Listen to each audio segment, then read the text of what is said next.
God is merciful. Those who cherish God's mercy come to respond to it properly. They always acknowledge God's mercy and offer themselves so that others may also receive it. Therefore, for them, preaching the gospel holds a deep significance. It means preaching God's love and compassion for humanity from His heart, not simply delivering knowledge. Also, their hope is that the Lord will recognize them as those who responded to God's mercy when He returns and judges the ones who have neglected it. There are many people who do not understand God's mercy, even if they live a church life. Their usual habit falsely testifies for their own benefits, and it makes the church difficult. If you have truly met the merciful God, His mercy will be engraved on your heart like a stamp as a result of the profound impact of His mercy. This imprint will become a mold, and God's mercy will be generated and flow out of your heart. All deeds will ultimately be judged in accordance with the law of mercy that God gave to humanity to save them on earth. The outcome will depend on each individual's response to God's mercy. The legal system of Israel, which was built based on the law, included the principle of God's mercy.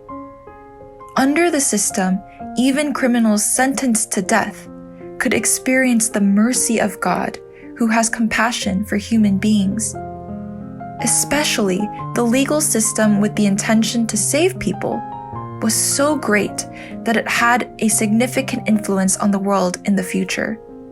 It provided a fair opportunity for the accused in court and had various safeguards to prevent for them being unjustly convicted.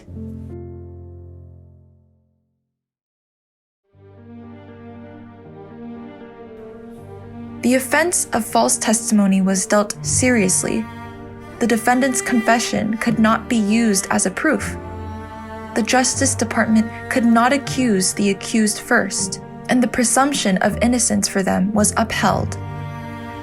And the influence of the senior judge was minimized by having the youngest judge present an opinion first, and if the Justice Department convicted the accused unanimously, the accused would receive verdict of not guilty, with the reason that they lacked mercy. Additionally, if the accused were sentenced to death, the execution could only take place after a minimum of 3 days, and the judges could reverse their sentence from guilty to innocent. However, in Jesus' court, all these principles were not upheld. The chief priests and the whole Sanhedrin gathered even false witnesses to kill Jesus.